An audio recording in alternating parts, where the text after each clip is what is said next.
Welcome to another episode of Learning for Truth and Love. Today, I am looking forward to talking to you about one of my biggest motivators recently and something that I'm surprised by but not surprised by.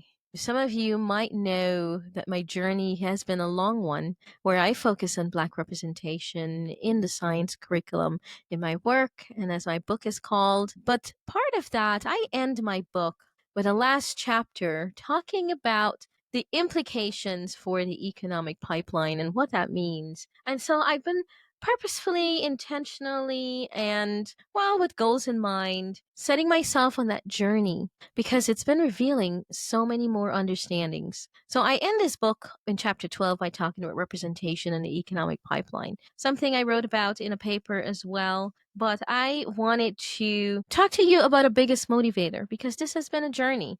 This has been a journey that I can talk about, that I can write a whole other book about, especially when it comes to the journey through entrepreneurship. And I've chosen this road for a lot of reasons, a lot of well, I don't want to say personal reasons, but I really do believe that as a Black woman, as a Black person, understanding entrepreneurship is important, especially to understanding what is going on within our society. But it's been a journey. It's been a really big journey. And with lots of lessons, lots of ups and downs, lots of self discovery, which is, I put myself in situations to discover self. I don't know. I've always done that. I think I need to give myself a break sometimes, though. But the biggest motivator lately that I was even surprised but not surprised by, and I'll tell you why, is part of my course that I've been involved in, community in business acceleration and understanding business. Someone recommended, and I've read tons of books recommended by people. Not all of them are motivators. Quite a few are. And maybe over time you might hear me mention one or the other. And if you've interacted with me, I might have recommended one. But the one recently recommended, I was pleasantly surprised by the impact it's had on me. And it's one of those things, and am not purposefully delaying here. It's just like it's one of those things where I know that not necessarily everyone needs this type of motivation. But I've also, because it motivated me, it makes so much sense to me why it was such a big motivator, why it was, I don't even want to use the word motivator. It was a game changer. It was a game changer for how I would pursue my goals, my dreams, my visions, for the things I want to accomplish, for the things that I want to do.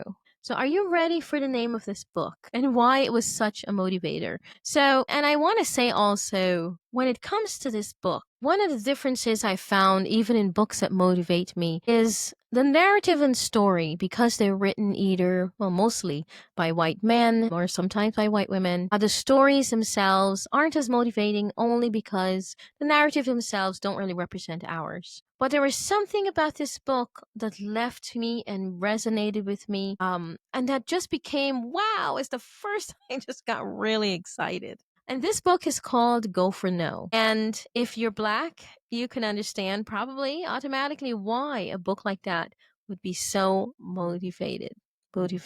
After reading this book, I just want to talk about the impact. After reading this book, and I was thinking about it, and I was like, yeah, I can do that. I can go for no. I can go for 100 no's. I can go for 1,000 no's because that's what I've been doing. But the thrill of really realizing, yeah, this is a driver and a motivation. This has always been what motivated me. As a matter of fact, I told myself I would write a book one day about failure. And I know I've met other Black females who, we've talked about it. We talked about the fact that we thinking of writing a book about failure. It's like, yeah, I thought about that too, because that has defined our life, that has shaped a lot of our road. And many of us have been able to move forward because we don't necessarily view it that way. We don't necessarily view the failure or the no that way.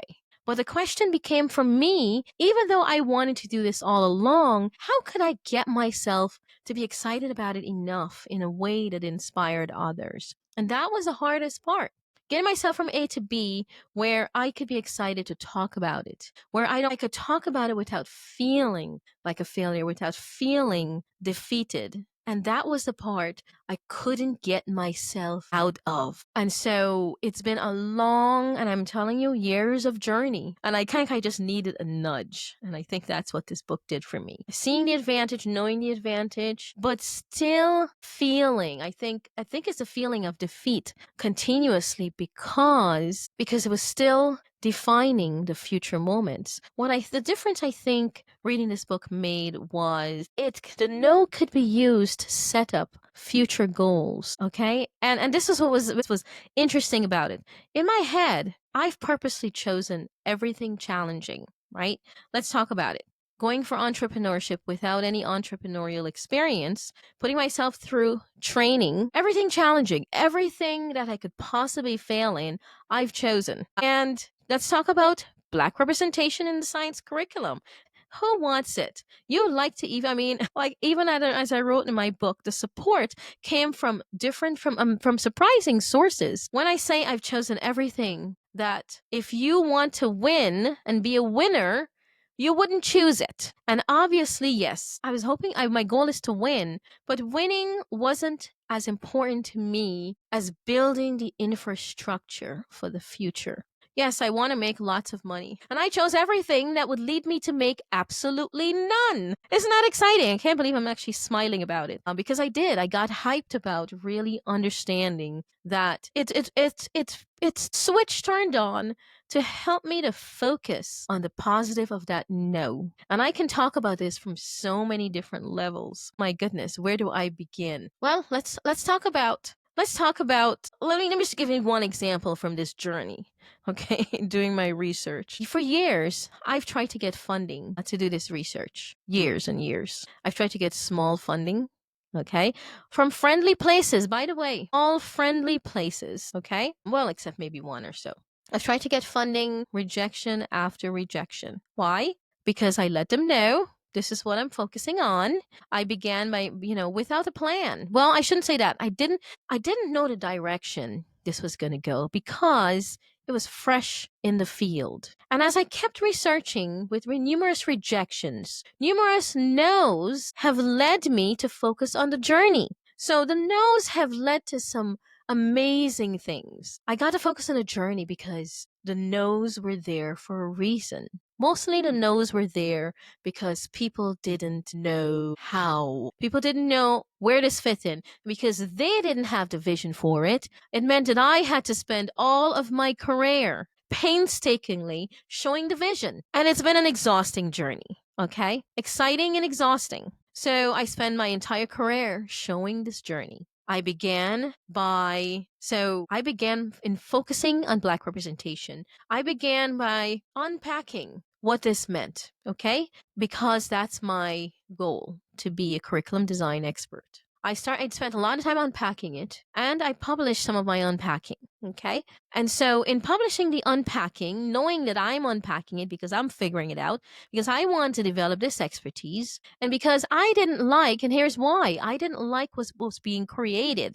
And what was being created led to results that I didn't like, I didn't admire, I didn't respect, and that also left out Black people. And even if it included them, it might be an image of someone ceremonially standing there as if the significance of their narratives were, well, as if there was no significance to the narratives or no ownership, okay? As if we didn't contribute anything and bring anything. I mean, that's been the rhetoric, right? We contributed and we brought nothing. And so that narrative just kept going on, even with people who said, oh, I'm working on inclusion, I'm working on equity. And I looked at it and I was like, okay, yeah, not what I want. So part of the uphill battle. So I started by unpacking. And then after I really got to understand, and what I did here, by the way, is unpacked what I thought were elements of great curricula. Because I needed to really internalize procedures. Okay. I did this unpacking, by the way, while I was a teacher. I did it in my classroom, implementing creative things. I taught biology for 16 years. For some of those years, I think maybe I don't think it was 4 years, I taught chemistry. So what I would do is I would implement some creative things. In the unit on teaching DNA, I would use, for example, one of the New York Hall of Science developed a curricula. I went to lots of professional development with people who use creative curricula. And so one of these was crime scene investigations. And so I would integrate this with my unit on looking at DNA and looking at genetics, where students can, we're solving a crime scene. I'm just giving you one example. I could give you numerous examples of things I've tried out. So I spent my teaching career unpacking, knowing that someday in the future, way in the future, right? Even if it's 20 years, we'll still be in the same place, right? In understanding people. So what did I do? I got to the stage where I can create my own. And then my first that I attempted, my goal was, how do I integrate Black heritage? And so this led me to African rock art image analysis. I discovered African rock art as one of the cultural capital that I believed existed that could use as a source of data.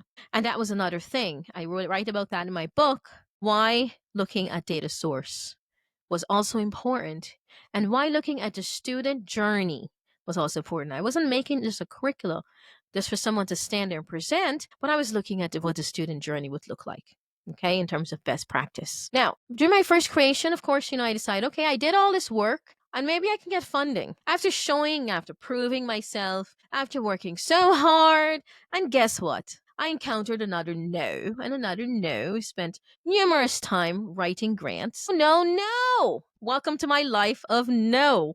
Wow, I can't believe the first time I'm really pumped for the no.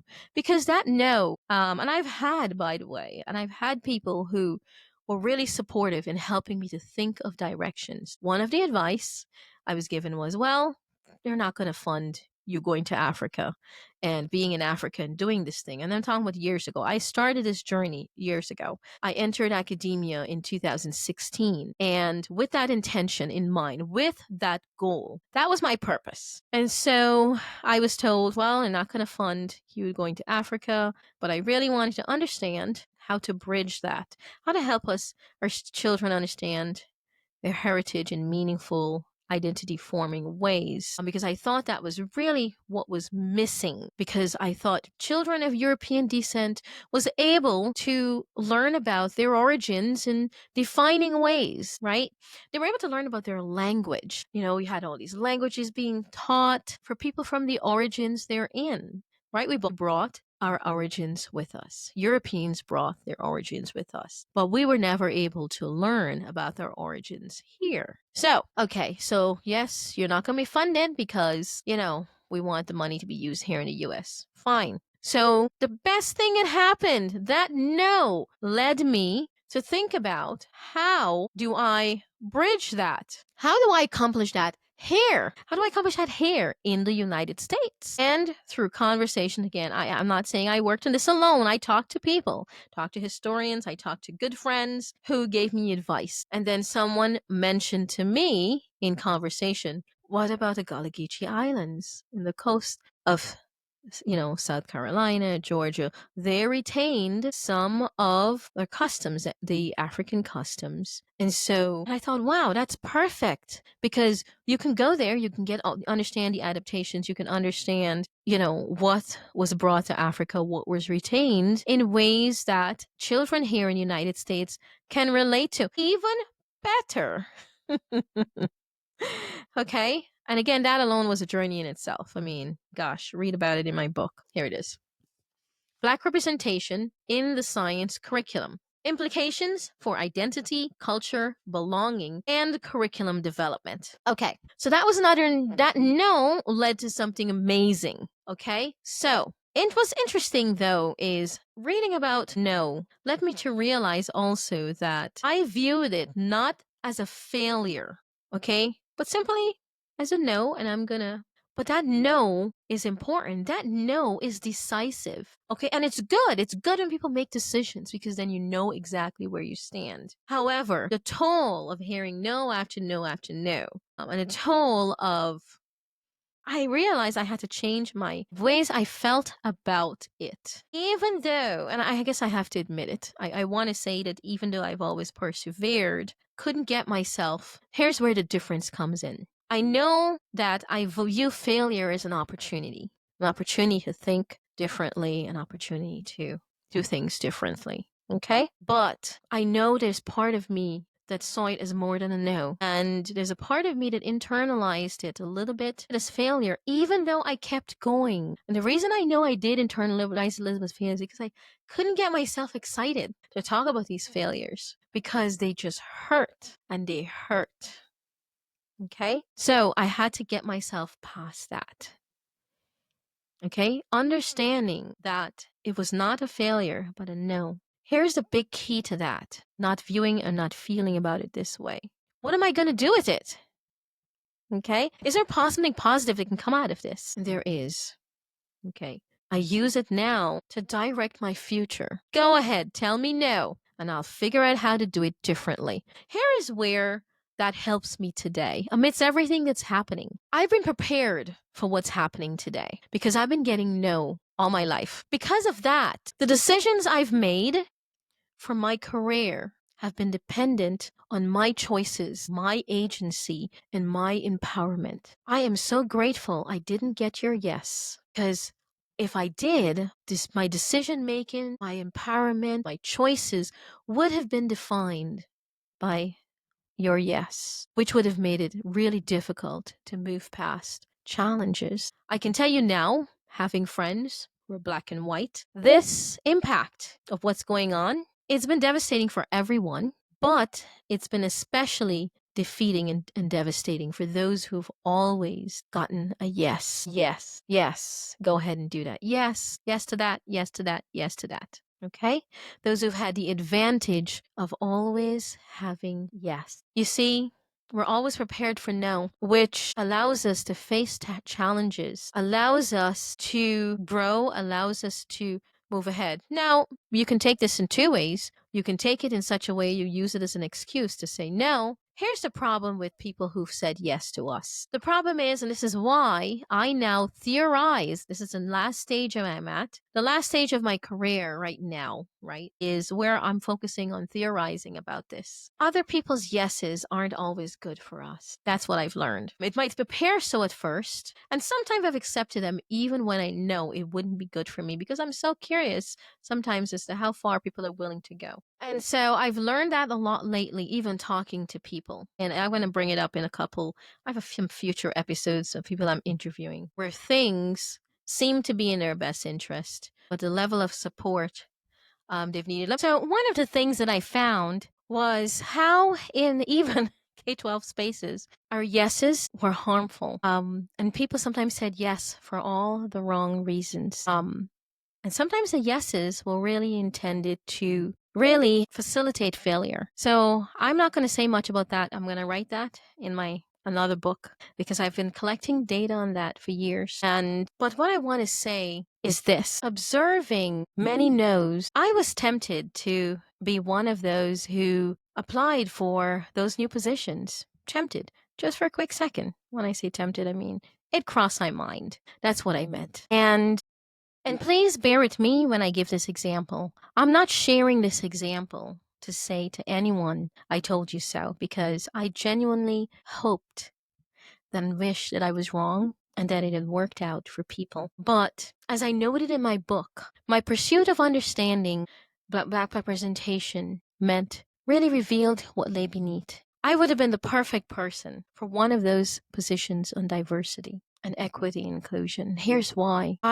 I'm going back to some video recordings I made years ago, and then even my talk on getting to know yourself and understand others. I approached this differently because my thinking was, if you didn't get to know yourself and understand others, and if you don't get to know what motivates you or work on yourself, there's no way you would be motivated to genuinely include me. I give a successful talk, which was beneficial to all, no matter what race, no matter what ethnicity. And so in that talk, there were over 200, a little over 200 attendees, and the chat was firing off. I thought one day it'd be nice to share it, but I the chat shows who the people are, and I don't think necessarily people want themselves revealed, and I wouldn't do that without permission. So I was tempted to apply for these, but chose not to because I wasn't convinced that the effort was, at least that all of the effort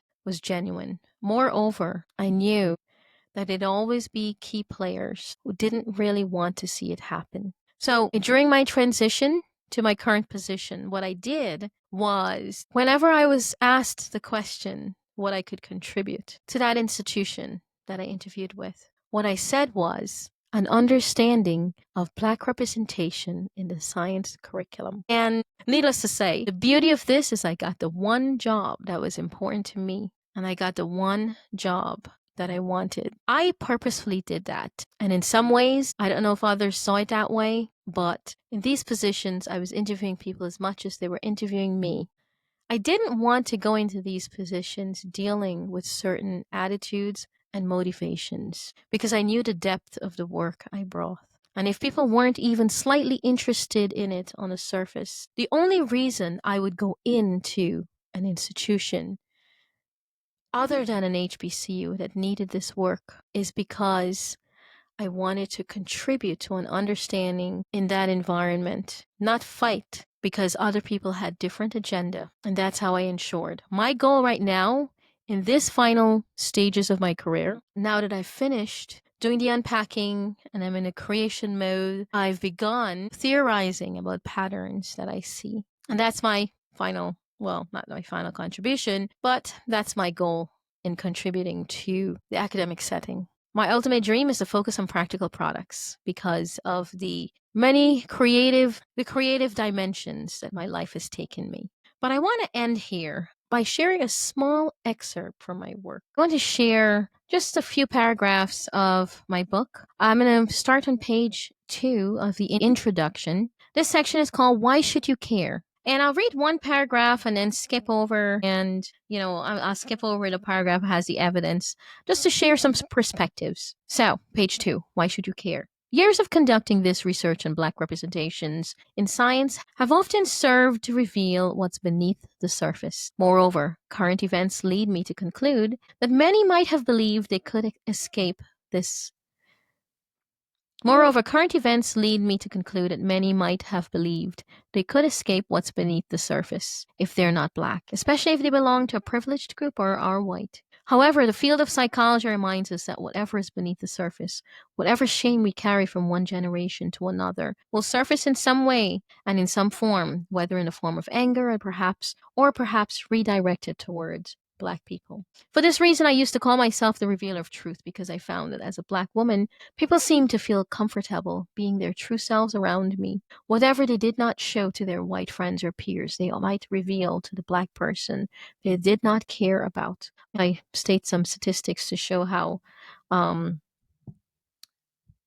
aspects of our identity we rely on each other.